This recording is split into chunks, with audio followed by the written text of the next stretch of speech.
Washington County Historical Society. You may also know me better as the Red Lady from up at the tavern. And today I will be showing you a really fantastic snack and great way to utilize what you have. Today we are going to be making fireside Welsh Rarebit. This is a fantastic snack. It can also be known as the English cheese toasty. So one way that we can do this is with this ingenious little item that I've got here.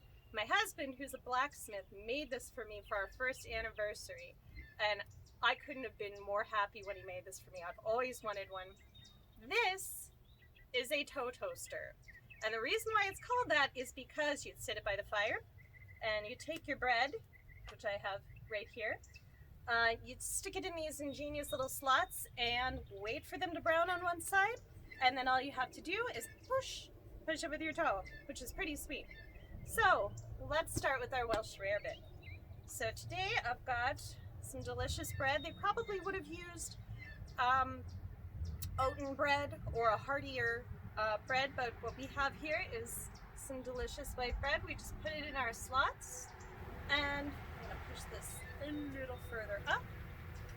And we basically wait for it to toast on one side, and then we're gonna turn it around, let it toast on the other.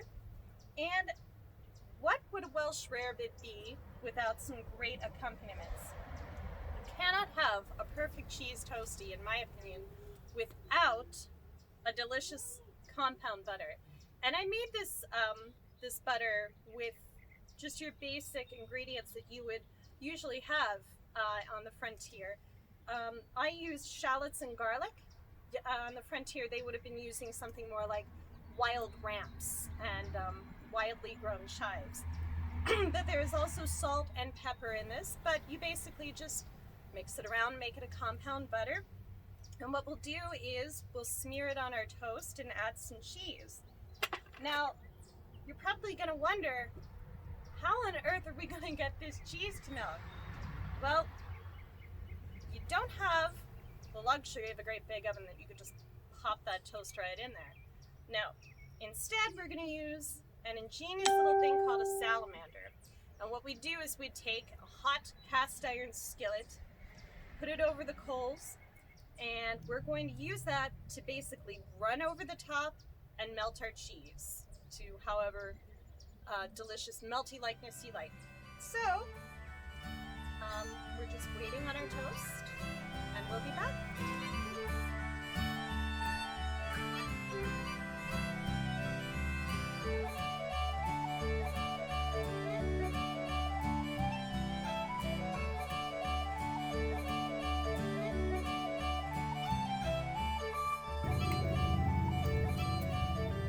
Alright, so we're back, and we have sufficiently let our toast, and now it's time to start preparation mode. So I'm going to carefully, and I do mean carefully because it is hot, pull my toast from my plate, and I'm going to, that's here, take some of our butter, our compound butter, and situate. There we go. What we're going to do is we're going to take some of this compound butter, and we're just going to do it on one side. Now, there's always been a dispute, do you butter both sides or just one side? Today we're just doing one. So, and it's always wise, in my opinion, to have your butter soften. So if you have to whip the butter, great. If you have to let it sit out for a little bit, come to room temperature but not melted, fantastic. Do what is easiest for you. So the next part, we have our butter deliciously melted. Looks really good. It's nice and melty on the toast because it's still warm. Is your cheese. Now, I absolutely love to use traditional English hard orange cheddar or white cheddar. Some people may use other cheeses. Thomas Jefferson, another notable founding father and my favorite founding foodie, would have loved to use a mixture of Parmesan and cheddar, kind of a combination of the old world and the new. But yet again, that is your preference. And we're going to just take our cheese, and you can be as liberal or as conservative as you like with the cheese. Cheese was kind of a luxury out on the frontier, so maybe we'd be a little bit more conservative, but I like cheese, so I'm going to put a lot on. So, take our lid, put it back on. Now here comes the fun part. We're going to take this, butter back. Thank you. And we're going to melt this deliciousness. So we're going to take our little makeshift salamander. Put it on the plate. Don't burn your hands. It's always cautious to put it on the plate first and not burn your hands.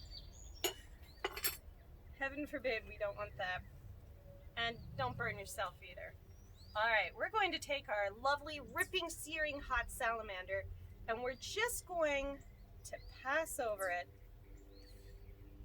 And this is really hot, even with a welder's glove on. We're just going to pass over and allow that cheese to begin to melt. May take a little while. So I'm going to put this down. It does take some time for it to melt if you're doing this way, but it is a labor of love, and I will tell you, it is well worth it. Another thing you could do is you can take your butter and actually mix all the cheese in with it to make sort of a kind of cheese and butter spread, almost like an 18th century version of what we call today pimento cheese, it's very popular down in the south. We're going to let that preheat a little bit more, and we're going to take it off the coals and do the same thing. Now, cooking over coals was extremely common back in the 18th century. You would have done it all the time. Some of the best food is cooked over coals. So we're just going to keep that. Just passing it over until it melts to your liking. So you can do this as much or as little as you like.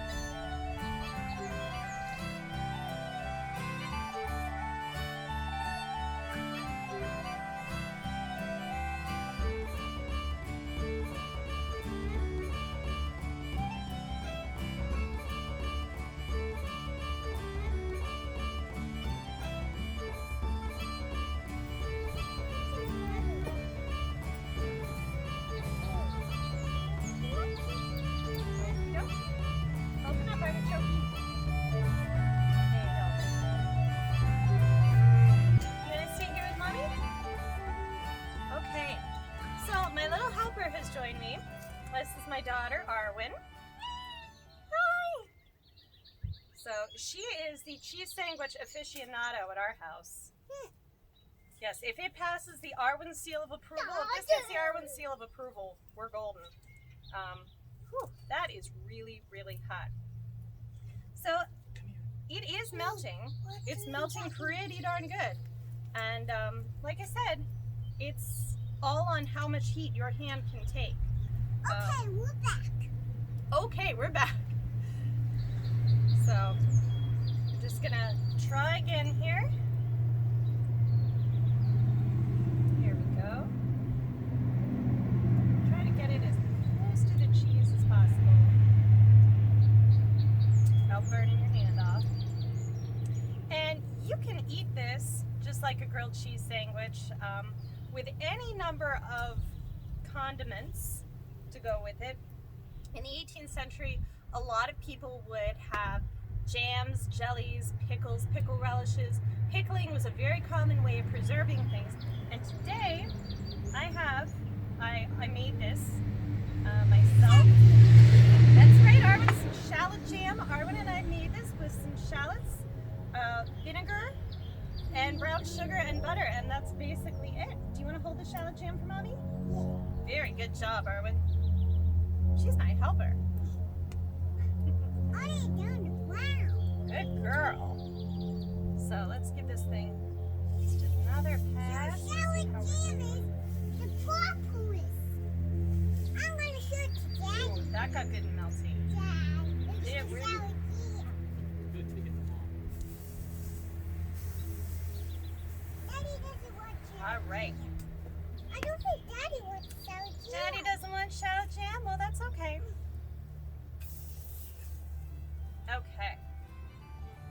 So, we have our bread nice and toasted, our cheese is melted, and what a better accompaniment to that than some shallot jam, and it goes well on venison too. So, thank you for joining me here today. Arwen, do you have something to say? Thank you for getting me. Yeah, thank you. Well,